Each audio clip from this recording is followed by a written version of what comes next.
जय हिंद बच्चों। इस वीडियो में हम सीखने वाले हैं शून्यक निकालना और उसकी जांच करना। शून्यक निकालना इतना आसान है, इस वीडियो के देखने के बाद आप यही कहेंगे। बस वीडियो में आ गए हैं तो एंड तक देखिए, स्किप मत कीजिएगा।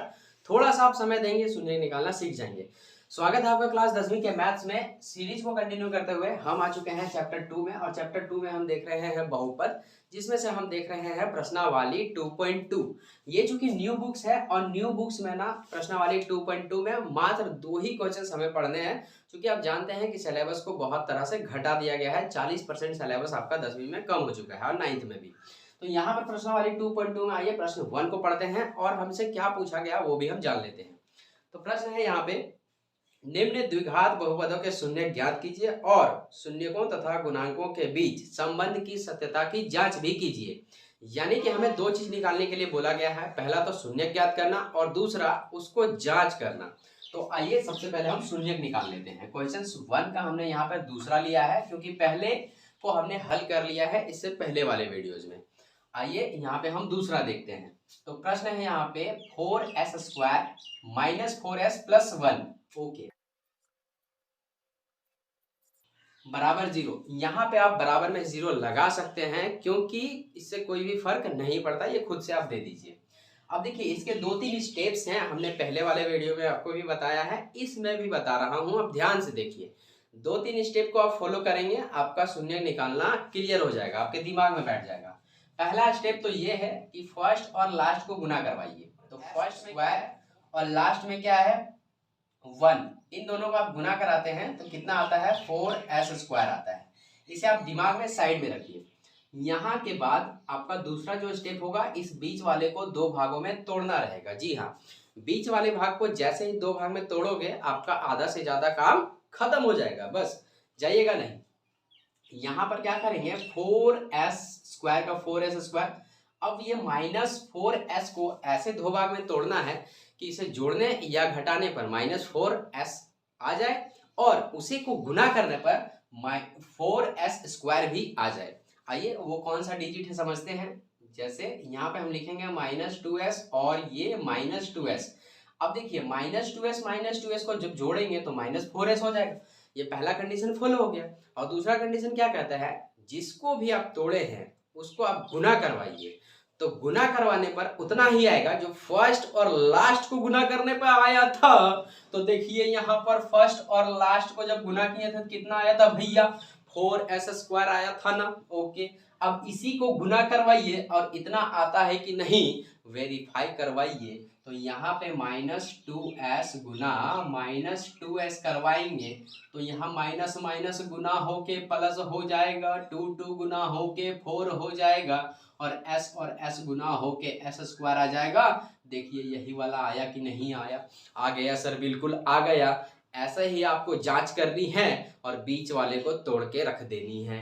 इतना करने के बाद ये कंडीशन सही है, +1 का +1 यहाँ पे लिख देंगे और बराबर में 0 का 0 लिख देंगे। ओके, इतना हो गया, आपका 50% काम क्लियर हो गया। थर्ड स्टेप पे हम बढ़ते हैं। थर्ड स्टेप आपका क्या कहता है, कॉमन लीजिए। कॉमन लेने की प्रक्रिया क्या होगी आइए समझते हैं। इतना करने के बाद आपका पूरा समीकरण 2 भागों में बंट जाता है, एक इतना और दूसरा इतना।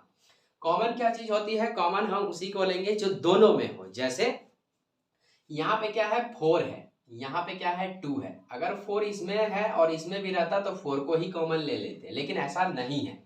यहाँ पे s है और यहाँ पे भी s है, यानी कि s को हम कॉमन ले सकते हैं। ठीक, यहाँ पे 2 है और यहाँ पे 2 नहीं है, लेकिन मैं आपसे कहता हूँ यहाँ पे 2 छिपा हुआ है। क्यों?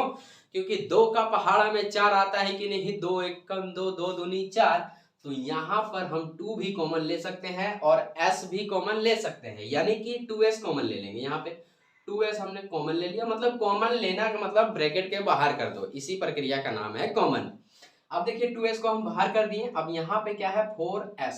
अब यहाँ पे 4s लाने के लिए 2s को किससे हम मल्टीपल कराएंगे, 2s से। तब इसको और इसको मल्टीपल करवाने से फिर से वही चीज आ जाए। ओके, यहाँ पे ये माइनस का माइनस, अब यहाँ पे 2s है, बाहर भी 2s है, तो 2s को किससे मल्टीपल करवाएंगे कि 2s आ जाए। तो 2s है, 2s लाना भी है तो 1 से मल्टीपल करवा देंगे। तो यहाँ पे कितना रखेंगे 1 रख देंगे। कोई प्रॉब्लम नहीं, ओके। तो ये हो गया आपका 50% काम क्लियर यहाँ का, यानी कि इस अंडरलाइन वाले का काम हो गया। अब इसका हमें देखना है, तो यहाँ पे 2s है और यहाँ पे 1 है, यहाँ पे 2 है लेकिन यहाँ पे 2 नहीं है, कॉमन नहीं ले सकते हैं। यहाँ पे s है, यहाँ पे s नहीं है, s भी कॉमन नहीं ले सकते हैं। याद रखिए जिसका कोई नहीं होता उसका ऊपर वाला होता है भाई। कॉमन निकालते समय आप ध्यान रखना, जब कॉमन जब कुछ भी ना निकले, कोई भी जगह ना हो, तब एक कॉमन निकलता है। हाँ, कितना कॉमन निकलता है भाई? एक कॉमन निकलता है। तो यहाँ पे हम कॉमन निकाल देंगे -1। अब देखिए यहाँ -1 बाहर में है और यहाँ पे क्या है -2s, तो यहाँ पे हम रख देंगे क्या 2s। यहाँ पे +1 है, +1 लाना है इसलिए यहाँ पे रखेंगे माइनस, चूंकि माइनस में चूंकि बाहर में माइनस है, ओके। अब यहाँ पे 1 का 1 बराबर 0। इतना करने के बाद आपका 70% काम क्लियर हो जाता है। इसके बाद आपको कुछ नहीं करना है, बस छोटी सी बातों को ध्यान रखना है। यहाँ के बाद हम क्या करेंगे, एक अंदर वाला लिखेंगे और एक बाहर वाला लिखेंगे। कॉमन लेने के बाद आपको ध्यान ये देना है कि कॉमन में जो घर के अंदर है, ब्रैकेट के अंदर है, उसमें समान चीजें होंगे, 2s - 1 2s - 1, यहाँ भी माइनस यहाँ भी माइनस, एकदम सेम टू सेम सब कुछ मैच करेगा, ओके। कुछ भी गलत नहीं होगा, ऐसा ना हो यहाँ माइनस और यहाँ प्लस है, वैसा भी नहीं होगा, एकदम सब कुछ मैच करना चाहिए। यहाँ के बाद क्या करेंगे, एक बार अंदर वाला लिखेंगे हम और एक बार बाहर वाला। अंदर में क्या है 2s - 1 और बाहर में क्या है 2s - 1। अंदर में भी वही चीज है और बाहर में भी वही चीज है। बराबर में क्या करेंगे, 0 का 0 लिखेंगे, ठीक, ओके। अब यहाँ पर से 2 भाग है, दोनों भाग अलग अलग भागों में बढ़ जाती है।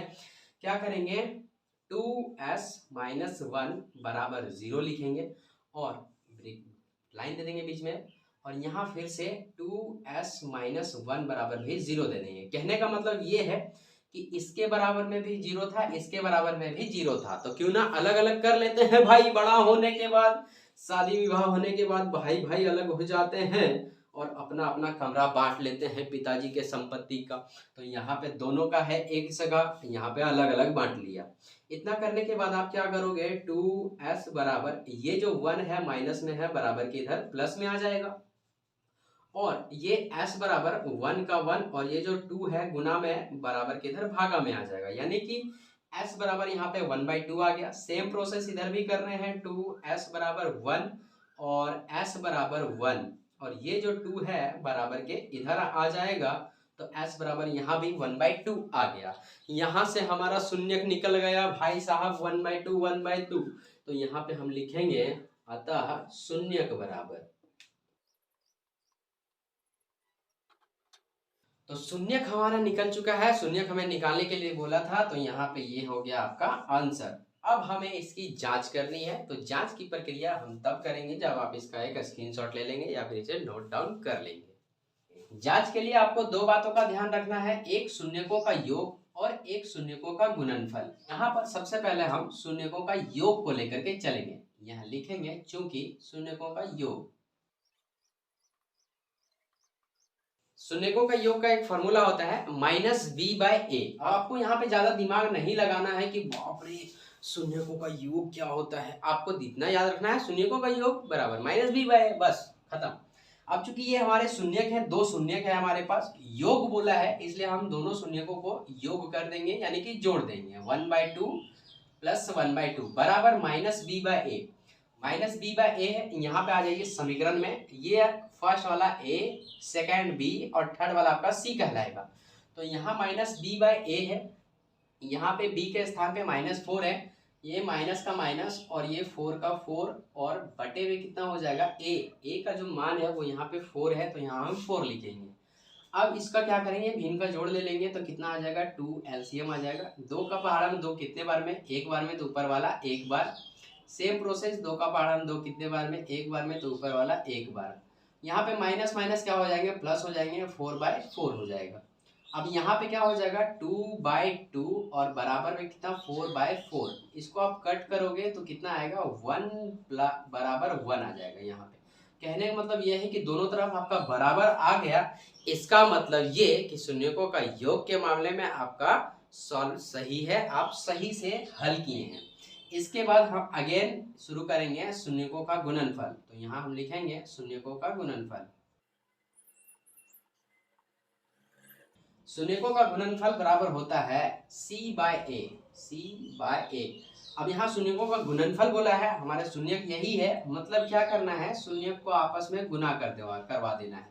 C में कितना है यहाँ पे 1, तो यहाँ पे हम 1 कर देंगे। अरे A में कितने हैं 4, तो यहाँ पे हम 4 कर देंगे। इसको आपस में मल्टीपल करवाएंगे तो 1 का 1 से गुना करेंगे 1 हो जाएगा, और 2 को 2 से गुना करेंगे तो 4 हो जाएगा। बराबर यहाँ 1/4 का 1/4 है ही, और यहाँ पे देख सकते हैं आप दोनों तरफ आ चुके हैं बराबर। तो ये इसकी जांच हो गई। जांच से हमें पक्का पता चल जाता है कि हम जो शून्यक निकाले हैं वो बेहद ही सही है, और एग्जाम हॉल में आप कंफर्म हो सकते हैं कि हमने सही निकाला है, सही बनाया है। आई होप कि आपको समझ आया होगा। तो चलिए, समझ आया होगा तो वीडियो को लाइक कर दीजिए, चैनल पे नए हैं तो सब्सक्राइब कर दीजिए। चलिए अब हम देखते हैं नेक्स्ट क्वेश्चन को।